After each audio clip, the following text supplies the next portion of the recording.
আসসালামু আলাইকুম ভিউয়ার্স, আমি মোহাম্মদ রিফাত। ওয়েলকাম টু আপনাদের ইলেকট্রনিক্স। বন্ধুরা, আজকে আমরা এই প্রো অডিও 600 সার্কিটটা DC offset voltage, load test, sound test সবকিছু করে দেখাবো। এই সার্কিটটা এক কাস্টমার আজকে আমাদেরকে অর্ডার দিয়েছিল। আজকে না, অনেকদিন আগে অর্ডার দিয়েছিল সার্কিটটি। তো আমাদের নতুন সার্কিটের আর&ডি কাজের জন্য আমরা মূলত ব্যস্ত ছিলাম। তো সার্কিটটা কালকে রেডি করা হয়েছে, আজকে সময় বের করেছি সার্কিটটার জন্যই, যে সার্কিটটা কাস্টমার ভাইয়ের হাতে পৌঁছানোর আগে যতটুকু পারি আমরা একদম লোড দিয়ে সাউন্ড টেস্ট করে কাস্টমার হাত পর্যন্ত পৌঁছাবো। এই সার্কিটগুলোর সাথে থাকে লাইফ টাইম সার্ভিসিং ওয়ারেন্টি। এই সার্কিটটার সাথে কি কি আছে মুন্না ভাই একটু যদি আপনি দেখান তাহলে দেখতে পারবেন। এখানে দেখতে পাচ্ছেন 2SA 2AC সিরিজের ট্রানজিস্টর রয়েছে, 2U হিট সিঙ্ক রয়েছে। তারপরে বন্ধুরা দেখতে পাচ্ছেন এটা হচ্ছে আমাদের প্রো অডিও 600 সার্কিট। এই সার্কিটটা গ্লাস ফাইবার পিসিবি দিয়ে তৈরি করা হয়েছে, লোকাল মার্কেটের পিসিবি এটা একটা। এবং এখানে যে কম্পোনেন্টগুলো রয়েছে, এটার পারফরমেন্স কেমন বা এটার কোয়ালিটি কেমন, এই ট্রানজিস্টরগুলোর কোয়ালিটি কেমন, সব কিছু আপনারা লোড টেস্টে বুঝতে পারবেন। আমরা যেভাবে দেখাবো আশা করি আপনাদেরকে কেউ লোড টেস্ট করে দেখাবে না। তো সর্বপ্রথমে আমি লাইন দিয়ে নিচ্ছি ডাইরেক্টে। মুন্না ভাই দিকে নিয়ে আসুন। আপনারা দেখতে পাচ্ছেন সার্কিটটিতে আমরা 60 ভোল্টেজ দিয়েছি, 60 এসি। 60 এসিকে ডিসি করার পর আপনারা দেখতে পাচ্ছেন এখানটিতে 82 ভোল্ট ডিসি সাপ্লাই আমরা সার্কিটটিতে ইনপুট করেছি। সর্বপ্রথমে আমরা ডিসি অফসেট ভোল্টেজটাকে অ্যাডজাস্ট করব। তো আপনারা একটু ধৈর্য সহকারে দেখবেন এই সার্কিটের ডিসি অফসেট ভোল্টেজ কিভাবে অ্যাডজাস্ট করতে হয়। আচ্ছা, সর্বপ্রথম আপনারা স্পিকারের একটু মাইনাস লাইনটা দেখতে পাচ্ছেন এবং প্লাস লাইনে একটা মাল্টিমিটার লাগাবেন। যে মাল্টিমিটারটা অটো রেঞ্জের মাল্টিমিটার হবে না অবশ্যই, এটা হচ্ছে অটো রেঞ্জের মাল্টিমিটার এবং এটা হচ্ছে অ্যানালগ একটা মাল্টিমিটার, মানে অ্যানালগ রেঞ্জের মাল্টিমিটার, ঘুরিয়ে ঘুরিয়ে সব কিছু সেট করতে হয়।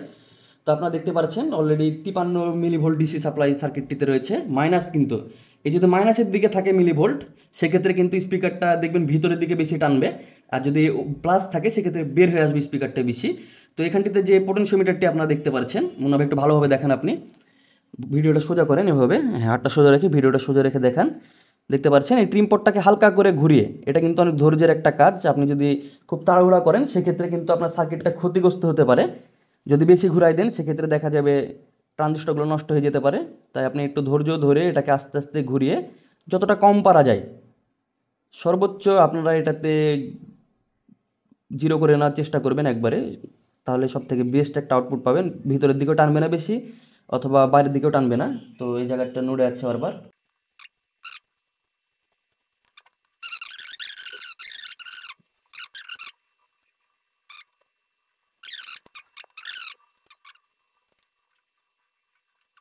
দেখতে পাচ্ছেন 00 হয়ে গেছে।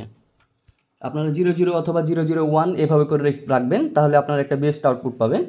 আর এটা কিন্তু সময় সাপেক্ষ কাজ, অবশ্যই আপনারা সুন্দরভাবে অ্যাডজাস্ট করে নেবেন। তো আমাদের বাস ভোল্ট ডিসি অফসেট ভোল্টেজটাকে অ্যাডজাস্ট করা হয়ে গেছে। আপনারা দেখতে পাচ্ছেন বর্তমানে 61 ভোল্ট এসি সাপ্লাই, আর এখানটিতে দেখতে পাচ্ছেন 84 ভোল্ট ডিসি সাপ্লাই। আমরা কিন্তু রেল টু রেল ধরিনি, আমরা শুধুমাত্র গ্রাউন্ড এবং প্লাস ভোল্টেজটা এখানটাতে মেজার করে আপনাদেরকে দেখাচ্ছি। তো মুন্না ভাই দেখুন, আমরা এখানটিতে 1 kilohertz sine wave frequency input দিব এখন সার্কিটটিতে।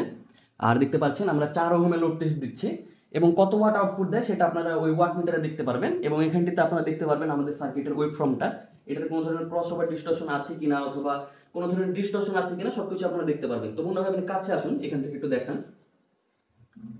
দেখতে পাচ্ছেন আমরা সিগন্যালটি দিচ্ছি, কোনো ধরনের ডিস্টরশন অথবা কোনো কিন্তু নয়েজ নাই সার্কিটটিতে। এতক্ষণ এটা পর্যন্ত আমরা সাইন ওয়েভ পাচ্ছি। মনে হয় দেখান। অলরেডি কিন্তু বন্ধুরা আমরা এখানটিতে দেখতে পাচ্ছেন 700 ওয়াটের মতন আউটপুট পাচ্ছে সার্কিটটি থেকে। 700 ওয়াটের মতন আউটপুট পাওয়া যাচ্ছে সার্কিটটি থেকে। আপনারা দেখুন ভোল্টেজ আমাদের 70 ভোল্টে নেমে এসেছে।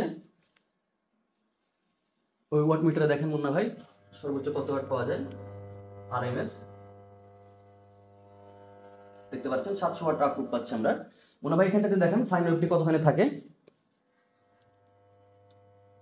দেখতে পাচ্ছেন এখানে ক্লিপ হচ্ছে, এখানে সাইন ওয়েভ রয়েছে, এতক্ষণ এটা আমরা নিতে পারি।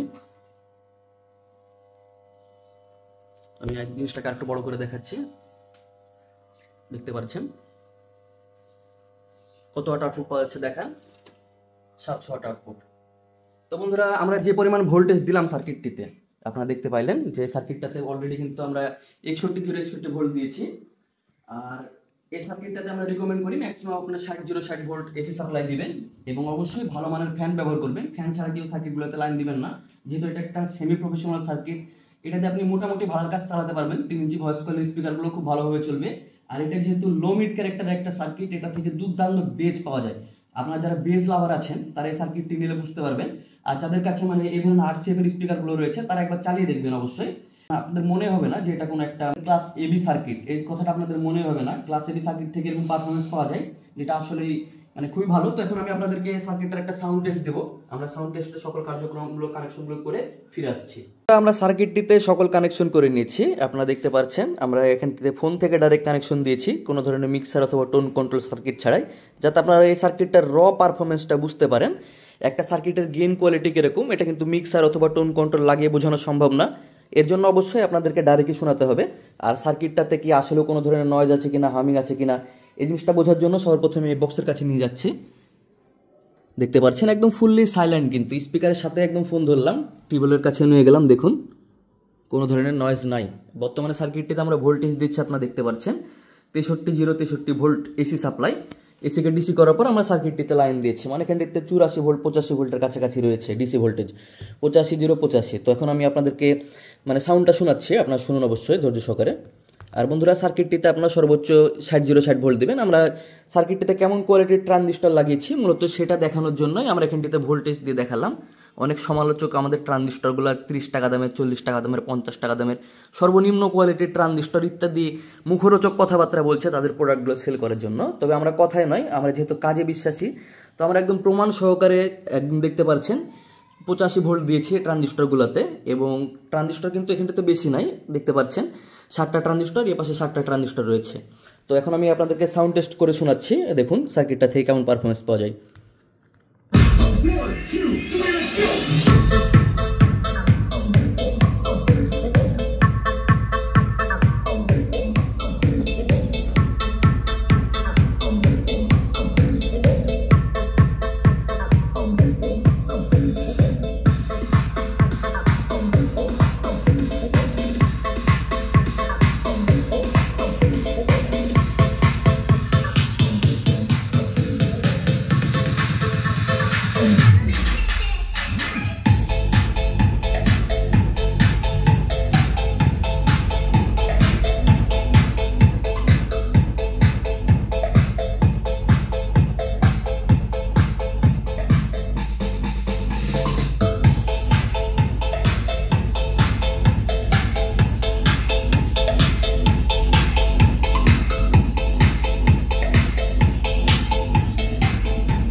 বন্ধুরা দেখতে পাচ্ছেন বক্সটা কীরকম ছিল কীরকম হয়ে গেছে, যদি এটা ফ্লোরের উপরে আছে।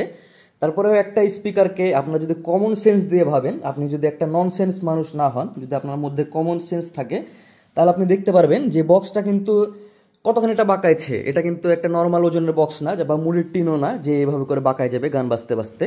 স্পিকারগুলো অবশ্যই নড়েছে, অবশ্যই কীভাবে নড়েছে সেটা আপনারা দেখেছেন। সেই কারণে মূলত বক্সটা পিছনে গেছে, আরও পিছনে যাইতো যদি পিছনে দেয়াল না থাকতো। তো আশা করি আপনারা বুঝতে পেরেছেন এটা মিক্সার ছাড়া অথবা কোনো রকম টোন কন্ট্রোল ছাড়া এটার পারফরমেন্সটা কেমন। আর এই সার্কিটগুলো যারা ব্যবহার করছেন তারা তো জানেনই, কারণ আমাদের এই সার্কিটগুলো কিন্তু দীর্ঘদিন ধরে মার্কেটে চলে আসছে।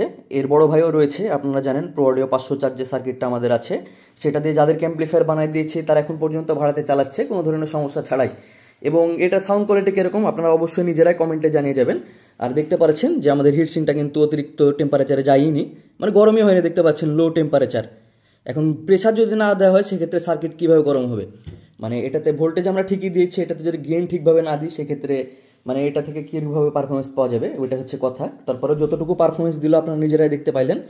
তো সাউন্ড টেস্ট কেমন লাগলো অবশ্যই কমেন্টে জানাবেন। এবং শুরুতে দেখিয়েছি সার্কিটটি থেকে সর্বোচ্চ কত ওয়াট আউটপুট, আরএমএস আউটপুট পাওয়া যায়, পিকের কথা বলছি না, আরএমএস এর কথা বলছি।